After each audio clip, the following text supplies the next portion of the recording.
oras diri subong ma'am ay sa 2:11 sa hapon. Okay. Alas 2:11 sa hapon. Kamusta subong dira sa Bahrain, ma'am? Kay ti isang Pebrero 28 nag-umpisa ang kinagamo. Kamusta ang sitwasyon dira karon sa Bahrain, ma'am? Ano lang gyapon ma'am, sige lang gyapon ang ilang ano diri pagpalupad sang ilang mga missile halin sa Iran. So subong nga adlaw bali 11 sang aga pinakalas nga pusog nga lupok. Kung Yes ma'am. ikumparar mo no sang nag-umpisa ang kinagamo sang unang nga adlaw kay ikaduha nga adlaw, kung ikumparar mo subong mama sa lala batong nagligad o subong? Yes ma'am, mas malala siya subong no. Umpisa sa tong March sa 10, 11, so 12 na subong. Medyo malala kasi may mga na-damage na sila. Subong ang ginatake nila subong ang ang tangki sang gasolinahan diri, fuel tanks. Ang damage. Although naapula naman siya, minor and injury pero talagang nagkasunog. Kung ilaragway mo Yes ma'am. ma'am, dako na gid bala ang damage sang Bahrain, ma'am? May pila na ba ka building nga natiphag o kun naigo sa mga missile sa rin sa Iran, ma'am? Yes ma'am, March 10 may ara diri sang residential building diri sa Manama. So hindi naman siya totally na naguba pero may ara siya nga isa nga napatay kahapon, March 11 may napatay. Bahraini, 29 years old. Sa Yes subong, ma'am. ma'am, wala pa ba Medyo gihapon? Yes, ma'am. Go ahead.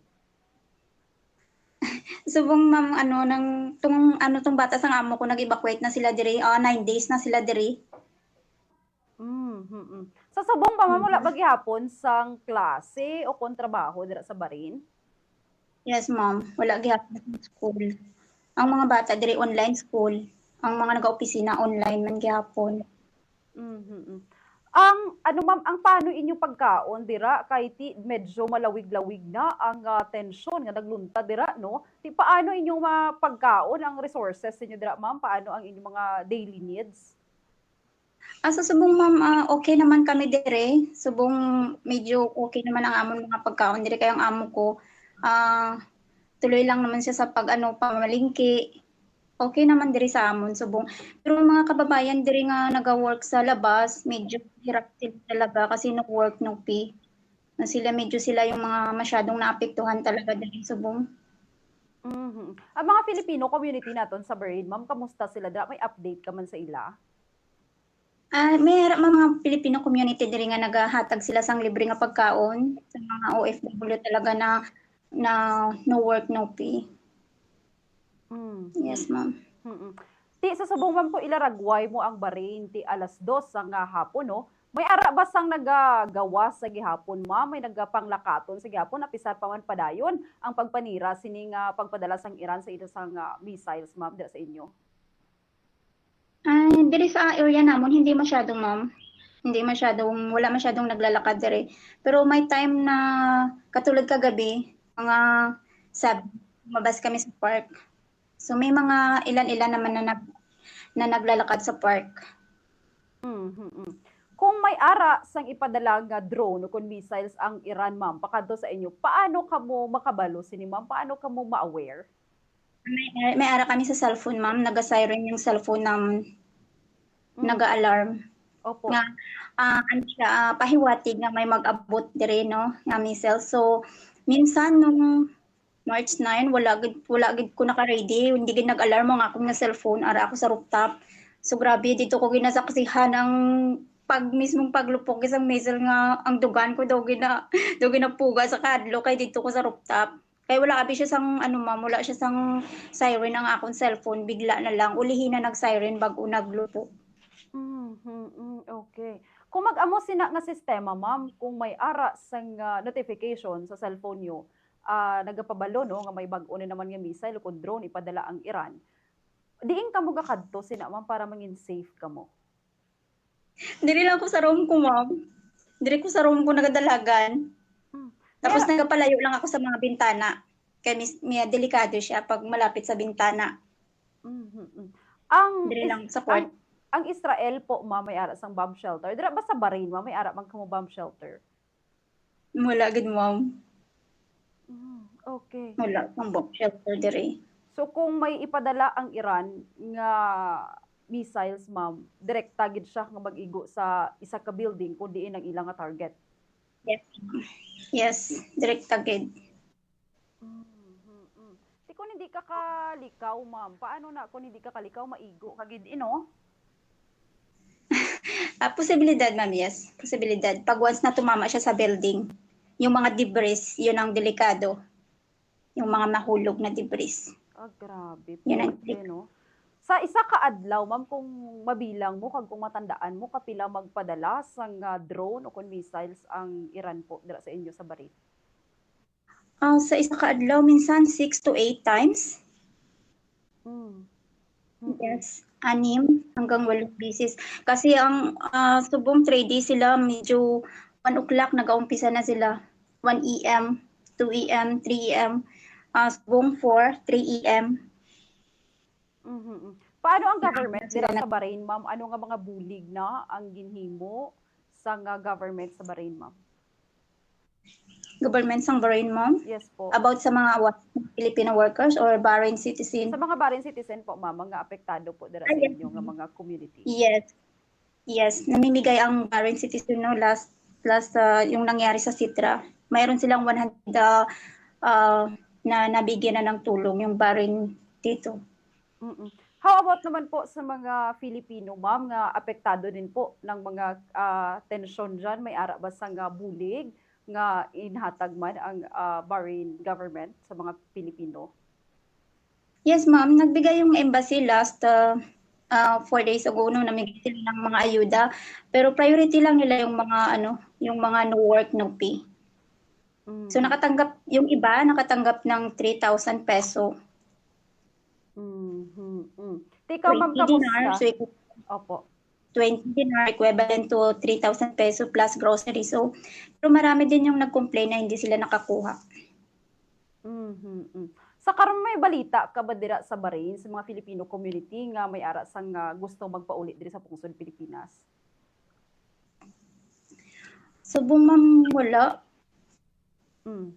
Wala diri. Pero diri kasi sa area ko, ma'am, medyo lang ako diri. Medyo nakakarahadlok pero kaya pa. Kaya ko pa. Di ka diri sa Wala South. nakaradlok. Opo. Di ka diri sa South Cotabato, ma'am. Taga ko, ma'am, taga Maybutan, South Cotabato. Okay. Ti kamusta imong communication diri, ma'am, sa imong pamilya? For sure nagakabalaka sila sa imo. Kamusta imong communication diri sa ila, ma'am? 3 days na ako hindi nakatawag dira sa pamilya ko no. Ang nanay ko abi kay siya, ma'am, hindi ko masyado inaano kasi siya yung may sakit siya, stroke na siya. Opo. Hindi ako masyado nakipag-usap. 3 days na subong di ako nagtawag kay basi mag-alala siya o mag-alala siya kay may stroke siya. Medyo risky sa situation niya pag mabalaan niya yung sitwasyon diri nga mo nang nagakatabo diri na gera.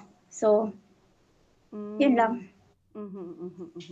So far, kamusta ka dira subong, ma'am, ang imo balat syagon? Okay ka lang ba? Wala ba sang problema dira sa imo gina-astiyan subong? Medyo okay lang man. Kaya na, perti ang pulba ko gay na 11 kay medyo lapit lang gid ang ang tung paglupok diri gay na. Amo lang gid na pag naglupok, grabe gid lang gid ang kakulba. Ang kakulba di hamak. Kung may ara subong, ma'am, repatriation, kung desidido ka ba magpulit sa pungsod Pilipinas o kung hindi ka lang anay magpauli kung tagaan ka pa sa tsansa? Sa subong opinion ko no, kasi malapit na rin matapos yung kontrata ko by August. Opo. So balak ko tapusin yung aking kontrata. So after sang kontrata Yes, mo, ma'am. ma'am, ma-extend ka pa o kung mapauli ka na sa pungsod Pilipinas? Uwi ako, ma'am.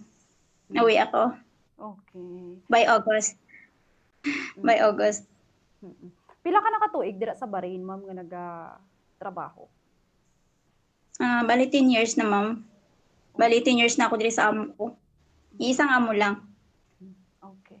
Amo ba ning first time, ma'am, nga na-experience mo nga may kinagamo, may tensyon dira sa Bahrain? Yes, ma'am. First time. Okay. For the First last time, time. ma'am, opo. Ang gera subong 15 days na gid. Mm. Wala untat.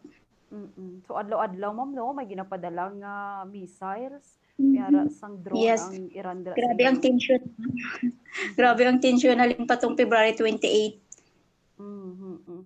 So far ma'am sa iyong pagkabalo, pila na ang mga casualties dira sa imo area lang, dapit dira sa imo area, may ara ba sa mga casualties na nga napagkit? Mga nagkalamatay nga mga individual? Yes, 32 ang na-injured, ma'am. Tapos isa ang patay. Okay. Sige ma'am, for the Doon last sa time, opo, tagaan ta kasang mensahe kag pagpanawagan sa tanan ma'am kag manginman sa mga OFWs nga yara sa Bahrain kag ang pamilya man sa mga OFWs nga yara diri sa aton sa South Cotabato po. mensahe, ma'am, sa mga Yes po. OFW. Yes po. Mensahe mo po at panawagan sa lahat ng mga OFWs na nasa Bahrain din po and sa mga pamilya po ng mga OFWs na nandito din po sa Pilipinas na nag-worry din po sa pamilya nila na OFW dyan sa Middle East po. Okay. So, sa mga kapwa ko OFW, no, hindi lang diri sa Bahrain, sa bilog nga Middle East, ah, kung hindi na nyo kaya, willing man ang gobyerno na batian ko sa, nalantaw ako sa balita nung willing man ang gobyerno sa lalo na sa Region 12, willing man sila maghatag sang bulig sa mga districts OFW. So kung hindi nyo na kaya, willing sila na magbulig. So mag-contact lang daw dito sa mga pamilya dito na nabilin lalo na sa Region 12. So ako naman sa pamilya ko, okay lang ako dire, hindi ka magkabalaka. Kaya ko pa. Mm. Yes. Okay. Opo. Ma'am Cecil, madamong id nga salamat sa tion nga ginhatag mo diri sa Bombo Radyo. Halong ikaw ma'am kag ang pagpangamuyo namo ni ara dira sa inyo sa Middle East. Thank you ma'am and God bless po. Thank you din, ma'am.